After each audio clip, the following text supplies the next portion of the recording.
Vamos falar então aqui de processo civil, matéria que não veio com edital muito grande para sua prova, veio com edital reduzidinho, então dá para chegar lá e gabaritar esse troço tranquilamente. E vou falar o quê? Vou dar uma esclarecida mais ou menos aqui dos aqueles assuntos mais cobrados dentro de atos processuais. No edital é uma parte meio grande, e eu tenho certeza que o que a gente vai ver aqui, você vai matar várias questões da tua prova, presta atenção nos detalhes, então anota aí e mete o pau, estudar que tá chegando essa prova, tu vai moer bonito. Vamos falar de atos processuais, então o que é mais importante a gente saber? Pô, o princípio da instrumentalidade das formas.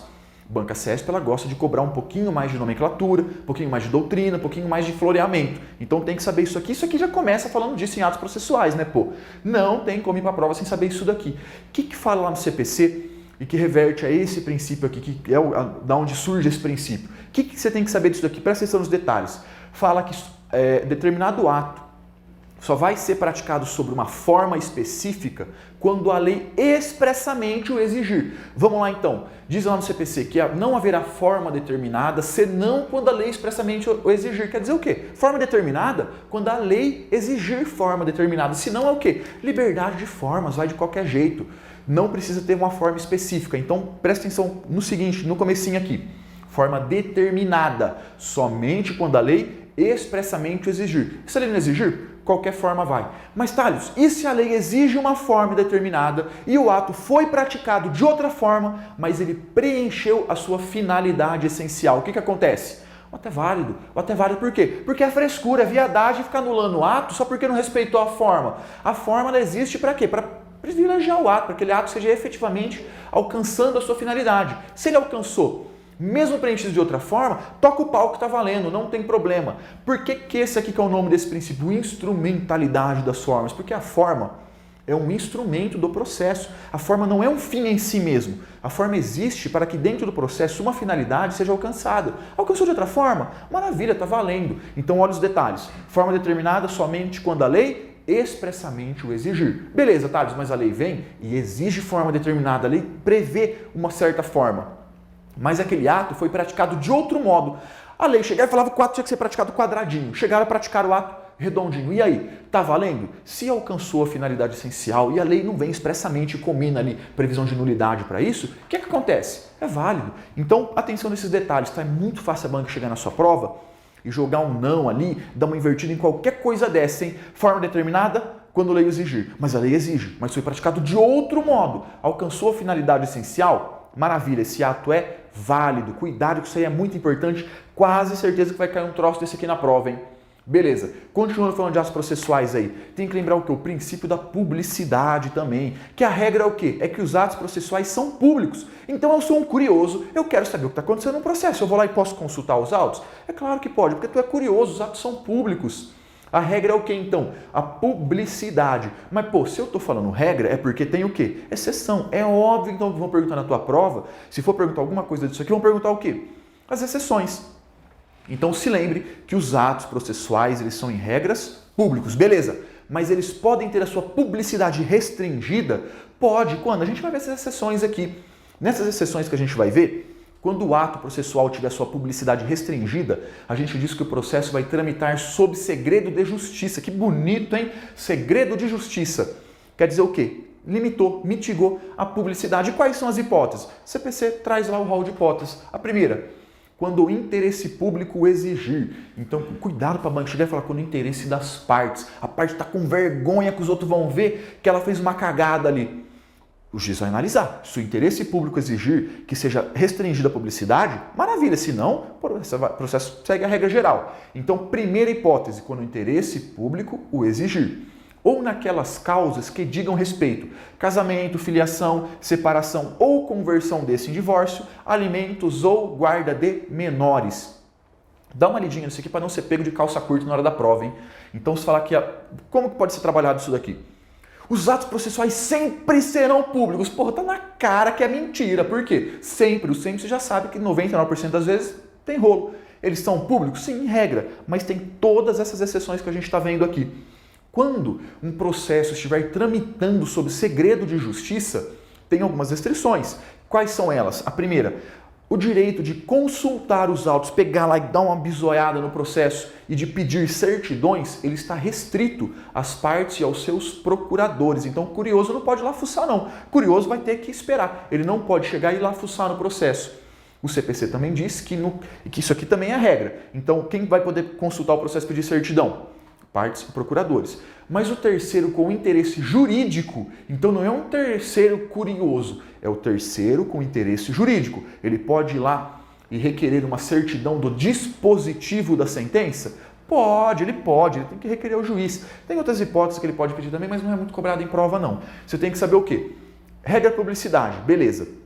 Saber as exceções e saber que durante as exceções acontece isso daqui e o terceiro juridicamente interessado pode pedir uma certidão do dispositivo da sentença, não é da sentença inteira não, é do dispositivo da sentença. Maravilha, dando seguimento aí.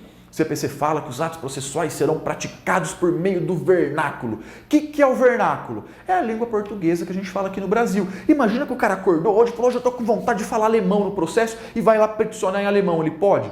Não pode, por quê? Porque os atos processuais têm que ser praticados com o uso do vernáculo. Vernáculo é o que? O português brasileiro, que a gente fala aqui no Brasil.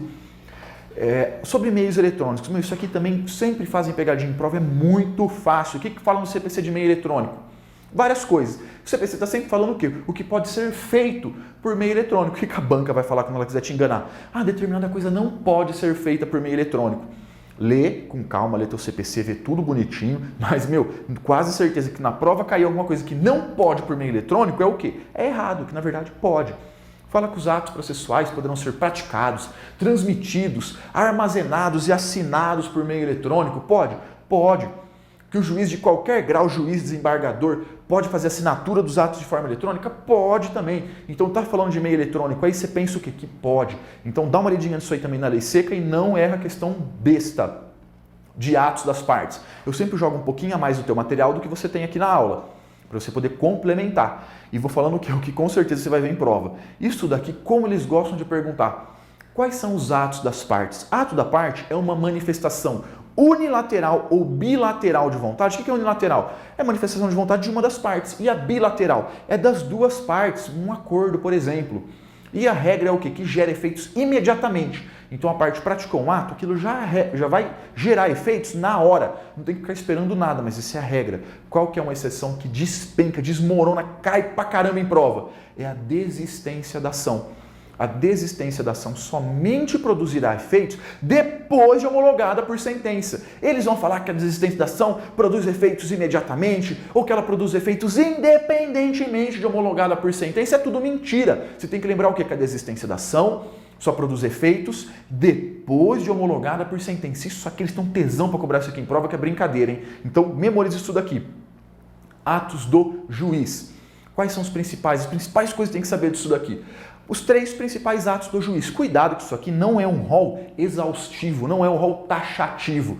Tem outros atos que o juiz pode praticar? Tem, só que não estão previstos na lei. Então se a prova chegar para você e falar que esses 3 atos são os únicos atos que o juiz pratica, é mentira, já foi cobrado isso em prova, é mentira. Por quê? Existem outros atos. Esses aqui são os que a gente encontra no CPC. Se falar de acordo com o CPC, maravilha, aí tá beleza. Mas existem sim outros tipos de atos que o juiz pratica. Beleza, o primeiro e o mais importante, a sentença canetada. O que é a sentença? Cuidado com o conceito velho que fala que sentença é o ato do juiz que extingue o processo. É burrice, isso daí é coisa velha, veieira. Por quê? Isso é conceito antigo. Qual que é o conceito atual que a gente tem hoje em dia, que é o que prevalece e que é o que vai ser cobrado em prova? Sentença é o ato do juiz que culmina numa das hipóteses dos artigos 267 ou 269 do CPC. Aqueles processos que prevêem lá a resolução do processo, a extinção do processo sem ou com a apreciação do mérito. Mas presta atenção que essa extinção do processo é naquela instância, é naquele nível de jurisdição. O processo não está extinto, não cabe recurso? Cabe recurso, então o processo não está extinto.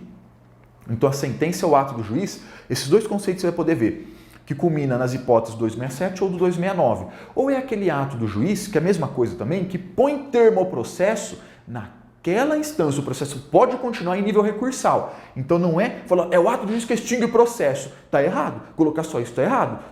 Jamais que eles vão falar isso aqui em prova, a não ser que seja um cara de 127 anos que está fazendo aquela questão. Por quê? Porque esse é conceito antigo. Maravilha. Decisão interlocutória. Decisão interlocutória também são decisões que o juiz vai dando no curso do processo para resolver questão incidente. Me acompanha aqui, é o seguinte, ó, sentença, é isso aqui, aqui o processo está tramitando, maravilha. A sentença, o juiz vem, plaf, chlap, caneteia, aqui acabou, o processo encerrou naquela instância. Se quiser continuar, vai ser o quê? Em nível recursal. Então, a sentença, o juiz caneteou, acabou o processo naquela instância. Se a parte quiser dar prosseguimento, somente em nível recursal. As decisões interlocutórias são também decisões que o juiz vai dando no curso do processo para resolver questão incidente. As decisões interlocutórias não encerram o processo continua tramitando normalmente. Então, decisão interlocutória são tipo mini decisões que o juiz vai dando no curso do processo. Olha as palavras-chave, hein? No curso do processo para resolver questão incidente. Ela não encerra o processo. E a sentença? A sentença encerra. O que é muito comum fazer em prova? Trocar um pelo outro.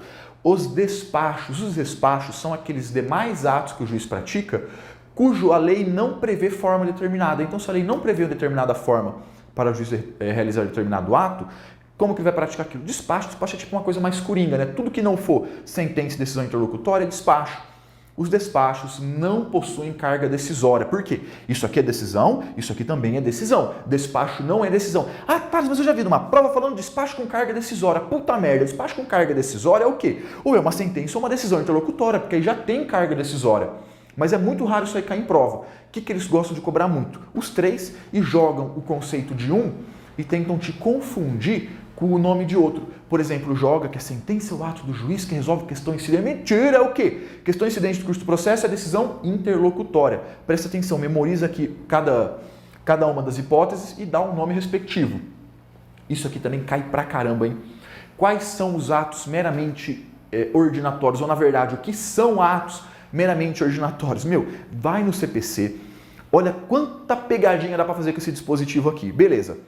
Ato meramente ordinatório são aqueles que podem ser praticados de ofício pelo servidor, independentemente de despacho do juiz. E o juiz vai dar uma bisoiada, vai rever esses atos quando necessário. Olha os detalhes, presta atenção aqui comigo. Ato meramente ordinatório independe de despacho. O que pode falar na tua prova para te enganar? Depende de despacho. Mentira, não depende. Eles serão praticados de ofício pelo servidor. Se não depende de despacho, o juiz não precisa falar nada. O juiz nem fala nada. O servidor vai lá e pratica. Então, eles serão praticados de ofício pelo servidor e serão revistos pelo juiz quando necessário. Então, o que pode falar aqui? Que depende de despacho. Mentira. Pode falar que não é praticado de ofício. Mentira. Ou pode falar que serão sempre revistos pelo juiz. É mentira também, porque serão revistos pelo juiz quando? Quando necessário. Exemplo, juntado e vista obrigatória, que é o exemplo que tem na própria lei ali. Então, dá uma decorada nisso aqui, que grande chance de cair também. O que são os acórdons? Acórdão é simplesmente aquelas decisões proferidas pelos tribunais. Fácil pra caramba, né? Então, acórdão, decisão proferida pelos tribunais. Essa parte aqui tu vai moer tranquilamente em prova, não tem menor chance de errar uma questão que seja dessa porcaria aí, hein? Vamos falar aqui rapidinho também do tempo e do lugar dos atos processuais. Beleza. Os atos processuais, a gente já viu que em regra são públicos e eles serão praticados nos dias úteis. É óbvio que a regra é o quê? Que ato processual é praticado em dia útil. E qual que é o horário? Das 6 às 20 horas. Cuidado com a banca chegar e falar 8 às 18, 6 às 16, 6 às 18, ficar inventando merda aí, hein? Então os atos processuais serão praticados nos dias úteis, das 6 às 20 horas. Maravilha. A regra é o quê? Não pode começar antes nem depois. Isso é a regra. Vamos ver as exceções agora. Mas, apesar dos atos processuais serem praticados nos dias úteis, das 6 às 20 horas, eles podem ser concluídos após as 20 horas? Podem. Então, quando que um ato processual pode encerrar, ser concluído após as 20 horas? Quando ele tiver sido iniciado antes e quando o adiamento for prejudicar a diligência ou causar grave dano. Um exemplo bem rápido para memorizar barato aqui, Thales. Beleza, eu sou oficial de justiça federal. Meu serviço é o quê? É foder com a vida dos outros, é só trazer má notícia, é só levar as coisas embora, é só dar dor de cabeça. É, fazer o quê? Mas ganho bem. Para isso eu faço com muito gosto. Beleza. Fui fazer uma penhora uma vez, uma penhora de remoção no caminhão. Não achava nem fudendo o cara, não achava. O cara era meio liso. Um dia, achei ele chegou com o caminhão lá na casa dele, era penhora de remoção, penhorar e depositar público, ia levar embora. Era 7h50 da noite, mais ou menos. Aí vai conversar com o cara pega documento e vai lavrando alto. Aí o cara chegou, olhou no relógio, 20h10. Mas veja bem, já passou das 20 horas. O cara conhecia até aqui a lei, até aqui ele conhecia. Veja bem, já passou das 20 horas, né? Já não pode mais. Vai ter que voltar amanhã. Falou, vai ter que voltar amanhã, ele quase morre. Fala, que, o dia que você quiser irritar um oficial de justiça, você fala assim, vai ter que vir outra hora. Ele já dá um mortal assim para trás já. Então, mas o que ele sabia? Ele sabia até aqui. Mas, pô, primeiro requisito, eu não comecei o ato antes? Comecei. Se eu fosse voltar no outro dia, sabe quando que eu ia achar esse caminhão lá? Mas nunca mais. Nunca mais. O caminhão ia teletransportar para outro planeta. Assim que eu saísse de lá e nunca mais achava. Não ia ter um grave dano? Prejuízo da diligência? Com certeza. Então, procedi. Não quis nem saber. Estavam parados pela lei. Isso aí, então, a gente viu que é a regra e a primeira exceção. O CPC também diz o seguinte, que a citação, aquele ato que se dá ciência ao réu que contra ele corre uma ação para vir em juízo se defender, tem que saber tudo isso aí, hein? A citação e a penhora, elas podem ser praticadas nos domingos, nos feriados e nos dias úteis fora daquele horário. Quer dizer o quê? Num dia útil antes das 6 e depois das 20? Pode fazer? Pode. Mas precisa do quê? Autorização expressa do juiz. É bem recorrente em prova falar que a citação e a penhora excepcionalmente poderão ser praticadas nos domingos, feriados e nos dias úteis fora do horário normal, independentemente de autorização. Mentira! O independentemente estava tudo certo. O independentemente tornou errado, porque precisa de autorização do juiz. Não é independentemente, hein? Depende de autorização do juiz. Cuidado com pegadinha em prova desse trem aí. Maravilha! Qual que é a regra geral? Que durante as férias e os feriados não se praticarão atos processuais. Então, durante as férias, recesso forense, e durante os feriados, feriado ou um domingo, não serão praticados atos processuais. Beleza, isso aí é a regra. Mas se na regra tem exceção, claro que tem exceção e é óbvio que o quê? Que vai cair na tua prova é a exceção. Beleza, qual que é a regra então? Durante férias e feriados não se praticarão atos processuais, salvo, vamos para as exceções, salvo produção antecipada de provas, primeira exceção. Também poderão ser praticados durante as férias ou os feriados a citação e demais atos urgentes que visem o quê? Evitar o quê? O perecimento do direito, penhora, arresto, sequestro. Imagina que o cara vai lá, encerrou a empresa, tá cheio de dívida e tá sumindo com todos os bens da empresa durante as férias, recesso forense. Se for esperar voltar ao serviço normal do fórum, o que você vai achar lá? Mas não vai achar nem até a poeira que tinha no armazém, o cara levou embora. Até isso ele levou embora. Não vai ter o perecimento do direito?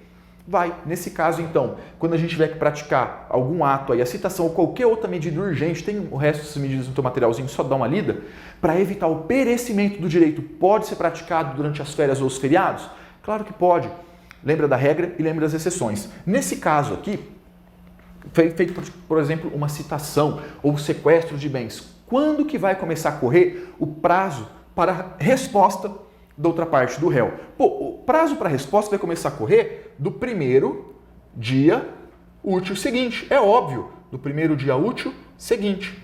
Ao fim do quê? Ao fim das férias ou feriados. Então o cara foi lá no meio das férias, foi lá citado. Quando começa a correr o prazo para a resposta dele? A regra é que não se praticam atos processuais durante as férias ou feriados. Não é essa a regra? A regra se aplica aqui também. Está dentro dessas hipóteses aqui a resposta do réu? Não está. Então quando que ele vai começar a responder? Primeiro dia útil seguinte ao fim das férias ou feriados. Bem tranquilo isso aqui, não me perde uma questão separada na prova. Vamos ver um negócio comigo lá no outro quadro. Beleza, de atos processuais ainda é muito importante você ir para a prova sabendo o seguinte, qual que é a regra? Que são processados durante as férias e não se suspendem pela superveniência delas, quer dizer o quê? A regra é o quê? Que a gente não pratica atos processuais durante as férias, essa é a regra. Agora, esse dispositivo aqui fala o quê?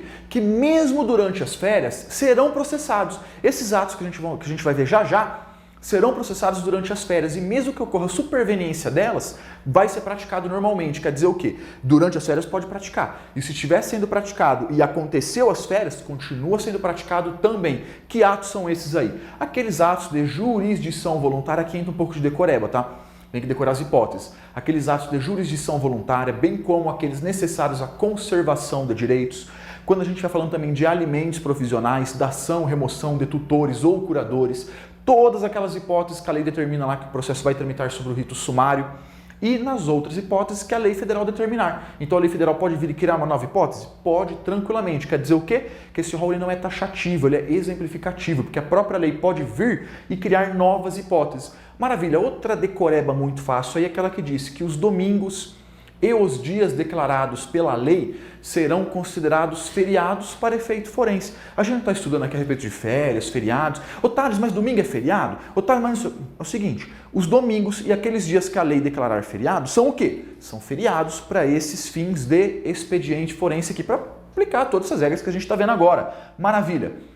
Qual que é a regra também? Que os atos processuais serão praticados na sede do juízo. Quer dizer o quê? A gente vai ter audiência, vai ouvir as partes, tudo aonde? Na sede do tribunal, do juízo. Imagina, por exemplo, mas isso é absoluto? É claro que não. Imagina que o juiz tem que ouvir uma testemunha. O cara está no hospital e tá para bater com as 12, lá tá para bater as botas, vai comer grama pela raiz em breve. E não tem como tirar do hospital. Se tirar do hospital, ele morre. O juiz vai mandar vir assim, não, ele que se for, deixa eu morrer. Liga lá os aparelhos dele numa bateria de carro e traz assim mesmo no fórum. Não vai. Nesse caso, o juiz pode fazer o quê? Pode ir lá no hospital e praticar esse ato processual de oitiva de testemunha lá no hospital. Então, a regra é que seja praticado na sede. Se na tua prova eu vier falando que os atos processuais sempre serão praticados na sede do juízo, mentira. Por quê? Porque isso é a regra. Existem várias exceções. Maravilha. Vamos falar agora de prazos processuais, de despenque em prova também. Quais são os prazos processuais? Aqueles que a lei fixar. A lei vai chegar e falar o prazo para tal coisa é X. Mas e se a lei for omissa, a lei não falar nada a respeito de determinado prazo, a lei não fixa o prazo? Aí compete ao juiz determinar um prazo tendo em vista a complexidade daquele ato. E se mesmo assim o juiz não fixou também? 5 dias. Olha a sequência então, cuidado que eu já vi questão maliciosa falando o seguinte, que quando a lei for omissa, o juiz fixará o prazo de 5 dias. Mentira! Não fala o prazo que o juiz fixa. A lei fixa o prazo? Isso daí. A lei é omissa, a lei não está fixando o prazo. Quem que vai fixar esse prazo então? O juiz. Qual o prazo que o juiz vai fixar? Depende. Esse prazo que o juiz vai fixar, ele varia de acordo com a complexidade da causa. E se a lei for omissa, o juiz foi omisso, o juiz também não falou nada, qual que vai ser o prazo que a parte tem para praticar aquele ato? 5 dias. Cuidado, hein? Lei, juiz, 5 dias. É sempre sendo omissão, sempre tem omissão. Aquela questão idiota que eu já vi várias vezes em prova que fala que quando a lei for omissa, o juiz fixará um prazo de 5 dias. Mentira, cuidado com isso daí. Beleza, os prazos são contínuos, quer dizer o quê? Quando a gente vai contar o prazo, ele começa e vai até terminar. Ele não fica se interrompendo à toa, isso é a regra. E eles não se interrompem nos feriados. Aqui entra decoreba de lei. E decora esse dispositivo aqui, porque por mais besta que ele parece, cai tudo que é prova. Os prazos são contínuos, não se interrompendo nos feriados. Maravilha. Entretanto, durante as férias, presta atenção, por favor, hein? Não é feriado aqui. Durante as férias, feriado é, por exemplo, um domingo, um feriado no meio da semana, um feriado municipal, nacional. Isso aí é feriado. Férias é o quê? Recesso forense, aquele no final do ano. Durante as férias, os prazos processuais serão suspensos. Quer dizer o quê? O prazo para e fica suspenso. Encerrou a hipótese do suspensivo, o prazo recomeça a correr do zero. Ah, qual que é a diferença, Thales? A diferença entre suspensão e interrupção, que a banca vai tentar te confundir também, é o seguinte. Na suspensão o prazo parou. Quando ele voltar a correr, ele volta de onde ele estava. Imagina que a gente tem um prazo aí de 15 dias. Aí está tramitando o prazo lá. 1, 2, 3, 4, 5, suspendeu o prazo, parou. O prazo ficou suspenso. Quando esse prazo voltar a correr, ele volta. 6, 7, 8, 9, ele volta de onde parou. E interrupção? Na interrupção o prazo está lá. 1, 2, 3, puf, interrompeu. Ele vai voltar do zero. Ele volta de novo. 1, 2, 3, 4, 5. Essa que é a diferença entre suspensão e interrupção de prazo. Então, nesse dispositivo, 2 pegadinhas dá para fazer, hein? Dá para jogar feriado aqui, aí passa aquele rodo na galera que todo mundo cai pro chão porque o povo... tá certo isso daí. Tá errado, não é feriado, é durante as férias. E o prazo não é interrompido, o prazo é suspenso. Beleza. Quais são as hipóteses que o CPC prevê de suspensão dos prazos processuais? Presta atenção na suspensão para não confundir com interrupção. As férias, a gente acabou de ver, suspendem os prazos processuais. Aqueles obstáculos criados pelas partes, a morte ou perda da capacidade processual da parte, do seu representante legal ou dos seus procuradores. Quando forem opostas também as exceções de incompetência, suspeição ou impedimento, a gente também tem o quê? Suspensão do prazo processual. Cuidado para não confundir com interrupção, hein? Muito na cara jogar uma interrupção ali, fuder tudo com a galera aí. Maravilha. Agora a gente tem uma parte que tem um pouco na lei e tem um pouco na doutrina também, aqui vai cair em prova também, você vai fazer a tua diferença, hein? Primeiras classificações, as mais importantes, claro, porque isso aqui é uma super revisão, então tem que ser rapidão. O prazo ele pode ser classificado em próprio ou impróprio.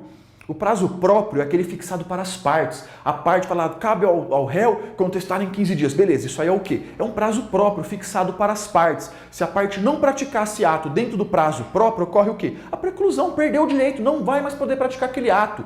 Prazo impróprio é aquele fixado para o juiz ou para os serventuários, os auxiliares da justiça. Se por acaso eles não praticarem esses atos dentro do prazo, não ocorre a preclusão. Eles ainda vão ter que praticar, mas é lógico que eles vão ter que praticar o serviço deles. Eles ainda terão que praticar, vão responder administrativamente, mas não ocorre a preclusão. Cuidado de não confundir um com o outro aí. Outro importante pra caramba a diferença entre prazo peremptório e prazo dilatório. Olha o nome, olha como o nome ajuda. O prazo dilatório já não tá meio na cara que aquele que dilata, que aquele que mexe. Se o dilatório é o que mexe, o peremptório é o quê? É o que não mexe. Então no peremptório tá quieto, não vai mexer nele, não pode alterar. E o dilatório pode. Beleza, a regra então é o quê? Que o prazo peremptório é aquele que não pode ser alterado, não mexe nele. Entretanto, o CPC diz que naquelas comarcas de difícil acesso, lá no cu do mundo, nas comarcas então de difícil acesso, o juiz pode prorrogar quaisquer prazos? Pode. Então isso aqui é uma exceção à regra geral. Prazo peremptório não mexe. Beleza, não mexe.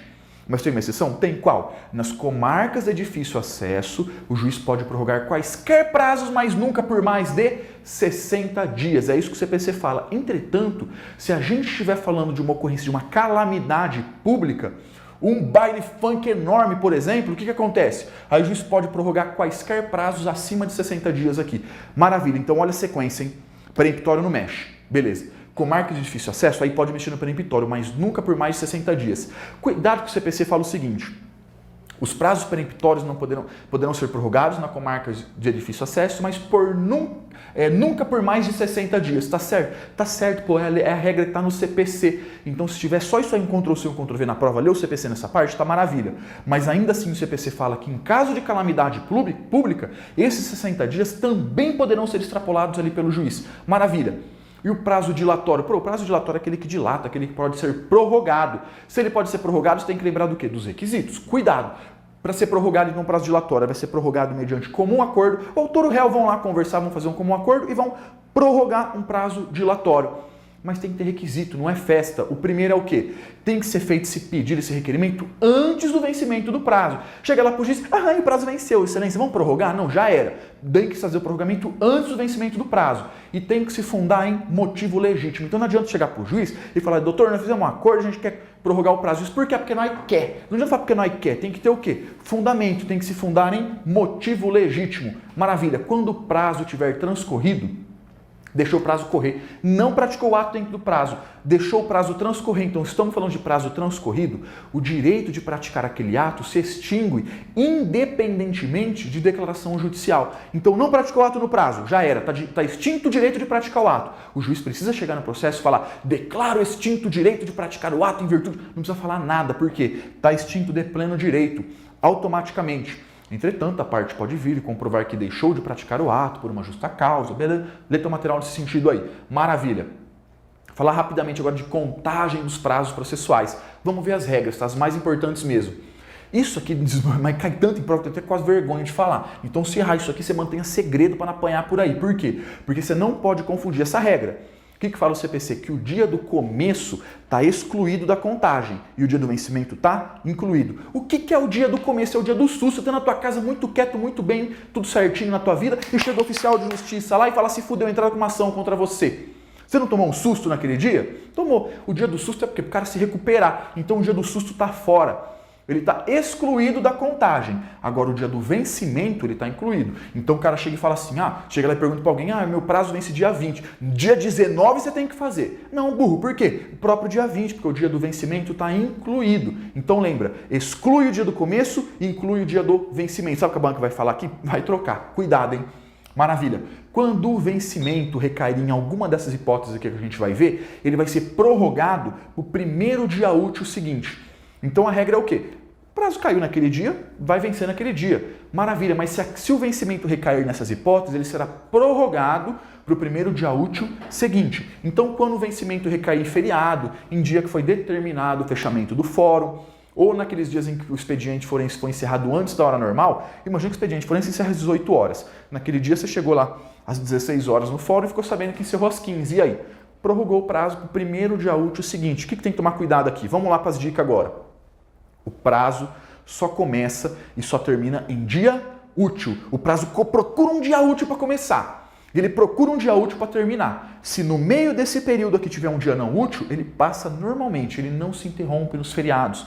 Então lá, sábado, domingo, feriado, a gente continua contando o prazo. O que o prazo não faz nunca é o quê? Começar nem terminar em dia não útil. Ele acha um dia útil para começar e acha um dia útil para terminar. No meio, tá nem aí. Ele prossegue normalmente, salvo tratando-se das férias, que os prazos serão suspensos, aquelas hipóteses de suspensão lá. Maravilha. Agora essas regras aqui esparsas que eu juntei para facilitar a memorização, isso aqui também cai pra caramba em prova. O que não pode esquecer nunca? Quando for parte no processo Fazenda Pública ou Ministério Público, quem que é Fazenda Pública, Thales? Fazenda Pública, União, Estado, Distrito Federal, município e as respectivas autarquias e fundações públicas de direito público. Empresa pública, sociedade de economia mista, não. EP e SEM tá fora, hein? O EDFM, autarquia e fundação. E Ministério Público, eles vão ter o prazo 4 vezes maior para contestar e 2 vezes maior para recorrer. Então, o prazo em quádruplo para contestar e em dobro para recorrer. Cuidado para a banca não inverter e te enganar. Maravilha! Quais são os prazos do juiz? Os prazos para o juiz proferir despachos são de 2 dias e para o juiz proferir decisões, então sentença ou decisão interlocutória, 10 dias. E o CPC fala que o juiz pode extrapolar esses prazos por igual período quando tiver o quê? Uma justa causa, um motivo justificado. Então lembra que não é extrapolar à vontade. O CPC diz que é extrapolar por igual prazo. Não é 2 dias? Mais 2 dias. Não são 10 dias? Mais 10 dias e é sempre? Não, quando houver motivo justificado. Beleza. E quais são os prazos para os serventuários? Você tem que saber, é o que você vai fazer. Você não está estudando aí, não vai chegar, vai passar nessa porcaria dessa prova e virar um serventuário? Lógico que vai. Tem que saber os prazos para você praticar suas paradas lá dentro, então, não tem? Tem. Qual que é o prazo que os serventuários têm para remeter os autos conclusos? Então lembra, remeter autos conclusos, 24 horas. E para ele executar os outros atos processuais, 48 horas. Muito cuidado aqui, por favor. Enfia isso aqui na cabeça, faz uma cola na sola do pé, não faz, tô brincando, mas dá um jeito, se vira para não confundir, para a banca não fazer o quê? Inverter um com o outro e crau no C na prova, hein? Muito cuidado. Beleza, e o último aqui para encerrar, naqueles processos em que a gente tem litisconsortes. O que é litisconsortes? Rapidinho revisando. Litisconsortes, ou a gente tem mais de um autor, ou mais de um réu, ou mais de um autor e réu. É mais de uma pessoa no polo ativo e ou passivo da ação. Se a gente está falando de litisconsórcio e eles têm diferentes procuradores, então eu tenho, imagina um processo com 2 réus, o réu A e o réu B. O réu A tem um advogadinho dele aqui e o réu B tem um advogado dele lá. Cada um tem o seu próprio advogado. Então isso aí é o quê? Litisconsortes com diferentes procuradores.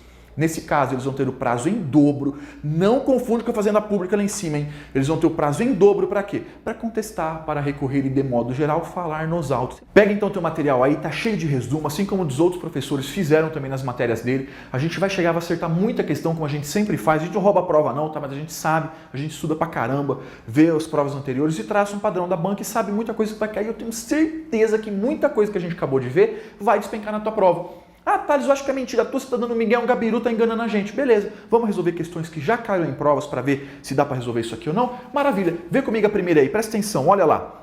Caso o juiz depare-se no curso do processo com uma questão incidental, ele deverá utilizar de uma decisão interlocutória para resolvê-la? Maravilha, tá certo. Decisão interlocutória, aquela que o juiz dá no curso do processo para resolver questão incidente. Corretíssimo. Olha 2. Sentença ao ato pelo qual o juiz põe termo ao processo, decidindo acerca do mérito da causa. Questão safada, hein? Dá meio errada, porque a gente não viu que sentença é aquela decisão do juiz que culmina numa das hipóteses do 267 ou do 269? É isso daí.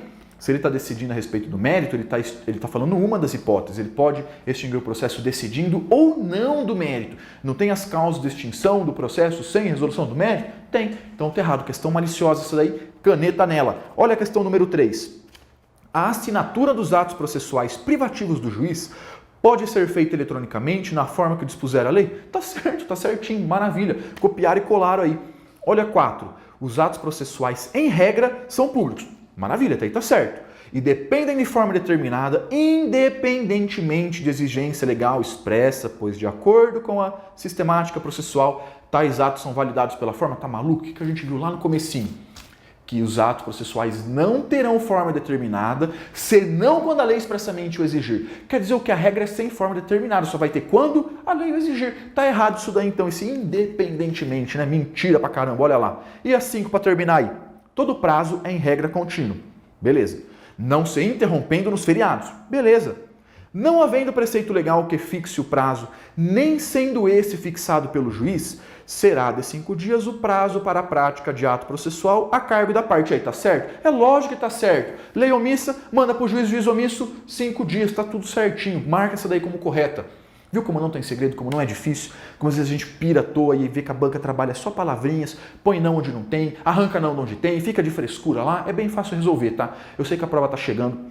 A prova está na tua porta aí, falta menos de uma semana. Esse momento é aquela hora que bate aquela ansiedade, bate aquele desespero, bate aquela frescura no rabo, que fala, eu não sei de nada, eu sou um burro, eu tô ferrado, a família vai ficar tudo falando de mim. Meu, como eu sempre digo, falando de você todo mundo já tá, então não esquenta, vai fazer tua prova igual. Se você não for, você vai permanecer do jeito que você tá. Se você for levar um ferro, mas desse tamanho, você vai permanecer do jeito que você tá também. Então vai fazer a tua prova. Não chega na prova também derrotado ou derrotada. Chega lá assim, ai, que prova difícil, eu vou tomar no cu hoje. Para com isso daí. Chega lá, estufa o peito, empina o queixo.